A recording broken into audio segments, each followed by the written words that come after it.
अस्सलाम वालेकुम दोस्तों, कैसे हैं आप लोग। उम्मीद है कि अच्छे होंगे। तो एक बार फिर से आप सभी का HR4U में खुशामदीद है, स्वागत है। आज मैं आपको पढ़ाने जा रहा हूँ 12th उर्दू का चैप्टर नंबर 6। कौन सा? 12th उर्दू का चैप्टर नंबर 6, जो कि बागो बहार है, जिसे लिखा है मीर अमन देहलवी ने। किसने लिखा है? मीर अमन देहलवी ने लिखा है। ठीक है, तो हम सबसे पहले मीर अमन देहलवी की हालात ज़िंदगी के बारे में पढ़ लेंगे। उसके बाद हम पढ़ेंगे कि बागो बहार क्या है। बागो बहार जो है एक दास्तां है, तो हम पढ़ेंगे कि दास्तां किसे कहते हैं और बागो बहार है क्या, कैसी कहानी है। तो सबसे पहले हम पढ़ लेते हैं कि मीर अमन देहलवी। देखिए, दिल्ली में पैदा हुए और वहीं पले बड़े। मीर अमन देहलवी की पैदाइश कहाँ हुई? देहलवी लगा मतलब दिल्ली में पैदा हुए और वहीं पले बढ़े थे। इनका तखल्लुस लुत्फ था, यानी जो शेर व शायरी का मजमुआ लिखते थे तो उसमें ये अपना नाम जो इस्तेमाल करते थे वो तखल्लुस कहते हैं उसे। तो ये लुत्फ था, इनका नाम क्या था? लुत्फ था। 4 मई 1801 को 40 रुपये माहनामा तनख्वाह पर फोर्ट विलियम कॉलेज में हिंदुस्तान शोबा में मुलाजमत हुआ।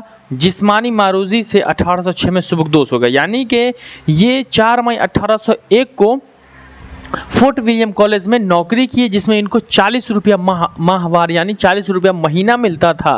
फोर्ट विलियम में हिंदुस्तानी शो में मुलाजमत की, लेकिन जिस्मानी मारूज यानी शारीरिक बीमारी के कारण से, यानी जिस्मानी मारूजी के कारण, बीमारी के कारण 1806 में ये फोर्ट विलियम कॉलेज से सुबकदोश हो गए, यानी अलग हो गए। तो ये वहाँ 1801 में किए, लेकिन अलग कब हुए ये? तो 1806 में, यानी 5 साल तक काम किए, जॉब किए, ड्यूटी किए और शरीर ने, सेहत ने साथ नहीं दिया।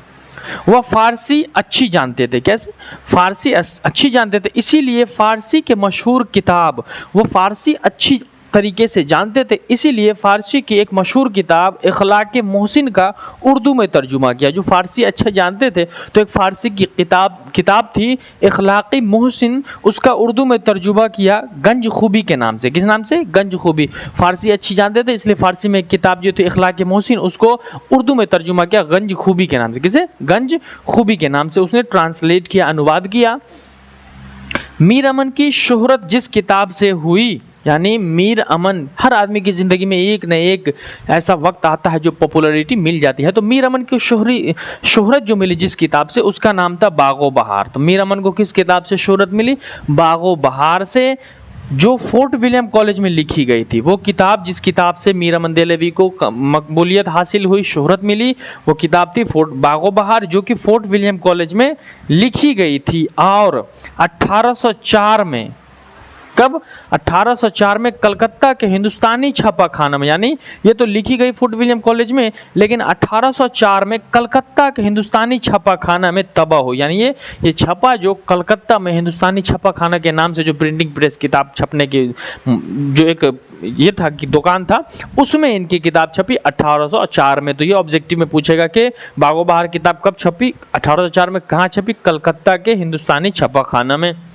बागो बहार चहार दरवेश का तर्जुमा, यानी बागो बहार किस किताब का तर्जुमा है, ट्रांसलेट है? तो ये किससे? चहार दरवेश, 4 दरवेशों की कहानी है, जिसको मीर अमन ने जॉन गिलक्रिस्ट की ख्वाहिश पर लिखा था। तो ये बागो बहार जो है किस्सा चहार दरवेश का अनुवाद है, ट्रांसलेट है, जिसको मीर अमन देहलवी ने जॉन गिलक्रिस्ट के कहने पर लिखा था। किसके? जॉन गिलक्रिस्ट की ख्वाहिश थी कि इसको ट्रांसलेट, अनुवाद किया जाए, तो मीर अमन देहलवी साहब ने इसको ट्रांसलेट कर दिया। आगे कह रहा है कि 1802 में कॉलेज की तरफ से, यानी 1802 में कॉलेज की तरफ से इस किताब पर मीर अमन को 500 रुपये का माहनामा इनाम मिला। यानी इस किताब को जो उन्होंने ट्रांसलेट किया ना, तो उस किताब की अच्छाई को देखते हुए कॉलेज ने 500 रुपया माहनामा वजीफ़ा मुकर्रर कर दिया, यानी कि माहनामा उनको देना शुरू कर दिया है। देख रहे हैं, यहाँ लिखा 1802 में कॉलेज की तरफ से इस किताब पर मीर अमन को 500 रुपये का इनाम मिला। सॉरी, महीना नहीं मिला, इनाम मिला कि आपने बहुत अच्छा अनुवाद किया, तो 500 रुपये का इनाम मिला। ठीक है, तो ये इनकी हालात ज़िंदगी थी। मीर अमन देहलवी की हालात ज़िंदगी के बारे में यहाँ लिखा हुआ है। ये चैप्टर बागो बहार है। अब हम जानेंगे कि बागो बहार है क्या और ये दास्तां होता क्या है इसमें। तो सबसे पहले हम जानेंगे कि दास्तां किसे कहते हैं। देखिए, दास्तां जो होता है वो अफसाने की तरह, नज़म की तरह कोई छोटा नहीं होता। दास्तां बहुत बड़ा होता है, तवील होता है, जिसमें अक्सर हाँ आपने गाँव घर में सुना होगा कि कोई कुछ लोग आए कुछ बताने तो कुछ ये लो ये अपनी दास्तां सुनाने बैठ गए। यानी दास्तां बहुत लंबा होता है और दास्तानों में जो होता है वह जिन भूत प्रेतों की कहानी ही होती है। उसमें दास्तानों में ज़्यादातर है ना जिन जिन्नात भूत की कहानी होती है। तो इस कहानी में बागो बहार जो है वो किस्सा चहार दरवेश का तर्जुमा ये तो आप सुन चुके। इस कहानी में क्या होता है कि एक शहजादा होता है, ठीक है, एक शहजादा होता है जो कि एक शहजादे का बाप बादशाह होता है और एक चचा होता है। तो उसके बाप के मौत के बाद शहजादे की सारी प्रॉपर्टी राजशाहियत जो उसका चचा छीन लेता है। और उसके बाप के ज़माने में जो होता है एक मुबारक नाम का जो इसमें एक राजा के दरबार में जो होता है वो बड़ा खादिम, नेक खादिम होता है। तो वो शहजादे से पूछता है कि शहजादे तेरी ये हालत किसने की? तो बताता है कि ऐसे ऐसे।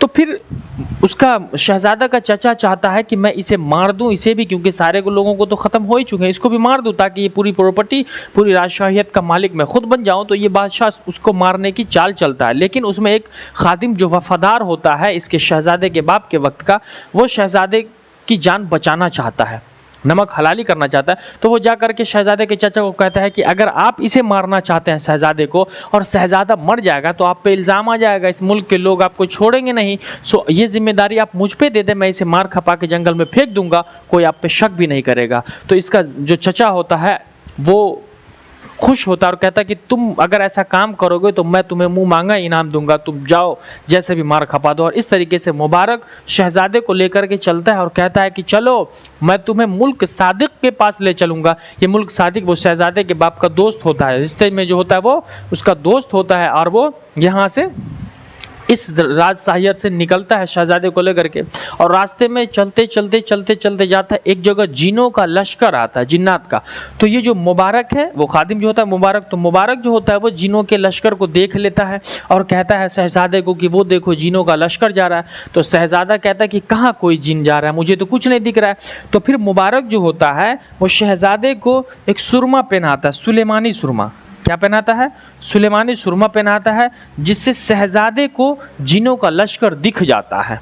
ठीक है, जिनों का लश्कर दिख जाता है। इसके बाद धीरे धीरे रास्ता चलते चलते कई माह चलते चलते वो मुल्क सादिक के पास पहुंचता है। ये दोनों शहजादा और मुबारक दोनों जो होता है वो मुल्क सादिक के पास पहुंचता है और मुल्क सादिक को सारी बात बताता है कि ऐसे ऐसे शहजादे के चचा ने इसकी जो राजशाहियत थी इसको हड़प लिया है ना, कब्जा कर लिया है। सो आप ही कुछ कर सकते हैं, क्योंकि शहजादे का बाप जो था मुल्क सादिक का दोस्त था और वो 40वां बोझना, दोस्ती का 40वां बोझना, बोझना का मतलब होता है बंदर, तो 40वां बोझना जो है वो इनको दे दिया जाए, इनकी मदद की जाए। तो वहाँ जाने के बाद खाने पीने की बात होती है। वो खाना वाना खिलाने के बाद जब मुल्क सादिक जो होता है वो शहजादे को और मुबारक को बुला करके कहता है कि ठीक है मैं तुम्हारी मदद करूँगा, लेकिन एक शर्त है कि तुम हमारे अमानत में खयानत नहीं करोगे।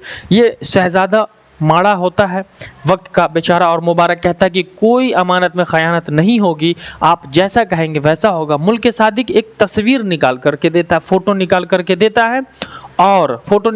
देता है और शहजादे को कहता है कि देखो मैं फिर कहता हूँ कि तुम अमानत में खयानत मत करना, क्योंकि फ़ोटो जो होती है वो एक खूबसूरत सी शहजादी की लड़की की होती है, इसलिए बार बार ताकीद किया जाता है कि फ़ोटो देख करके मचल मत जाना, नीयत बदल मत लेना। मुल्क सादिक बार बार शहजादे को कहता है कि देखो तुम भटक मत जाना। मुबारक यकीन दिलाता है कि ऐसा नहीं होगा। क्यों? क्योंकि वो शहजादे, वो लड़की जो थी ये मुल्क सादिक की एक अमानत थी, उसे वो चाहता था, पसंद करता था। और फिर यकीन दिलाता है, कहता ठीक है तो ये लो, तुम जिस दिन इस लड़की को ढूंढ करके मेरे पास मुल्क सादिक के पास ले आओगे, मैं तुम्हें वहाँ से अपने चाचा से छीन करके तुम्हारी पूरी राजशाहियत जो है मैं तुम्हें दिला दूंगा। अब होता है कि मुबारक और शहजादा दोनों भटकता रहता है, दर बदर कई मुल्कों में जाता है, कई लोगों के पास जाता है कि इसको देखा, इस फोटो को देखा, कोई ना छोड़ हाँ नहीं कहता। लेकिन जब एक जगह शहजादा जाता रहता है, एक अंधा फ़कीर होता है ना, अंधा फ़कीर होता है जो कि एक जगह पर के कई दिनों से भीख मांगता है फ़कीरी की हालत में, कोई उसे एक फ़कीर नहीं, मतलब एक रुपया नहीं देता है। तब ये शहजादा अंधे फ़कीर को एक अशरफी देता है। कितना ऑब्जेक्टिव में है, ध्यान से सुनिएगा। शहजादा अंधा फ़कीर को एक अशरफी देता है। तो बूढ़ा जो होता है वो फ़कीर बताता है कि मैं बहुत मजबूर हूँ, तो अंधे को शहजादा एक अशरफी देता है और शहजादा बहुत खुश होता है। बहुत दिनों से भूखा होता है, बाज़ार में वो खाने पीने की बहुत सारे सामान खरीदता है और वो कपड़ा लत्ता खरीदता है और लेके घर जाता है। तो इस शहज़ादे को कहीं जगह कुछ मिलता ही नहीं रहता है। तो शहज़ादा क्या करता है कि वो उस फ़कीर के पीछे पीछे पीछे पीछे चला जाता है, और जब वो फ़कीर एक महल में, जो महल पहले था अब नॉर्मल खंडर हो चुका था, वहाँ जाने लगता है। तो शहज़ादा छुप के देखता है, ये फ़कीर आवाज़ देता है, एक आवाज़ देता है कि बेटी सुनो, बेटी यानी लड़की की आवाज़ सुन के तो ये चौंक जाता है कि बूढ़ा है कौन।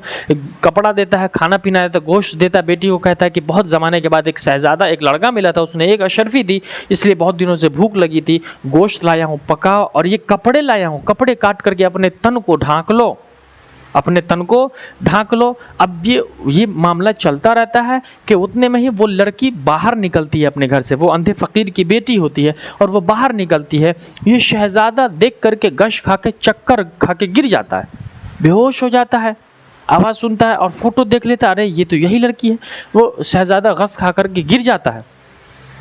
फिर वो लड़की कहती है कि तुम्हें शर्म नहीं आती, पराए सत्र पर तुम निगाह डालते हो, तुम्हें शर्म आनी चाहिए, खुदा का खौफ खाओ। लेकिन ये शहज़ादा खूबसूरती के आलम में पागल दीवाना हो जाता है, बेहोश हो जाता है और उसके मुंह पर पानी मारा जाता है। तो ये शहज़ादा होश में आता है और अंधा फ़कीर फिर अपनी बात बताता है कि मैं इस मुल्क का बादशाह रह चुका हूँ, ये मेरी बेटी है।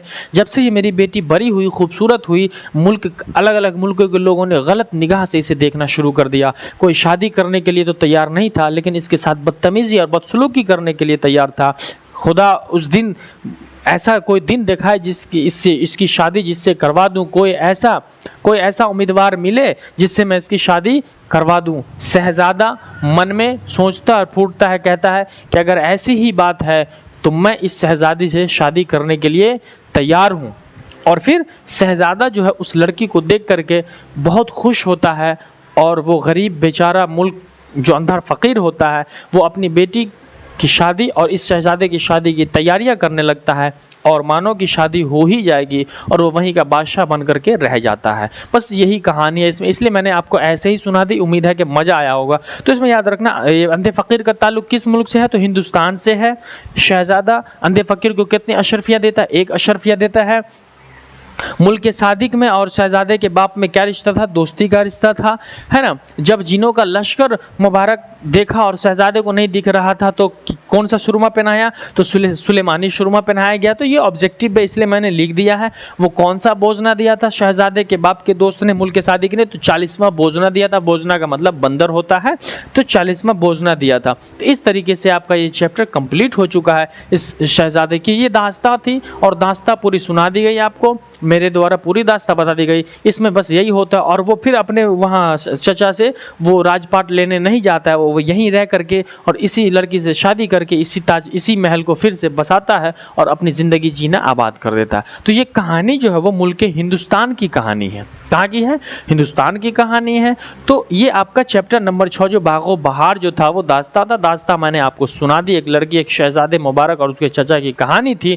अब आप कमेंट बॉक्स में बताओ कि आपको ये कहानी कैसी लगी। क्या आगे का चैप्टर आप इसी तरह कहानी सुन करके पढ़ना चाहोगे या किताब से पढ़ना चाहोगे, कमेंट बॉक्स में जरूर बताओ। और अगर आप चैनल पर नए हो तो चैनल को सब्सक्राइब कर लो और शेयर करो अपने दोस्तों को, ज़्यादा से ज़्यादा जितने 12th वाले हैं पढ़ लो, क्योंकि एग्जाम का टाइम बहुत नज़दीक है। आपका चैप्टर में आप डेली एक चैप्टर डालूंगा। तो मिलते हैं हम अगले क्लास में, तब तक के लिए जय हिंद, खुदा हाफिज़।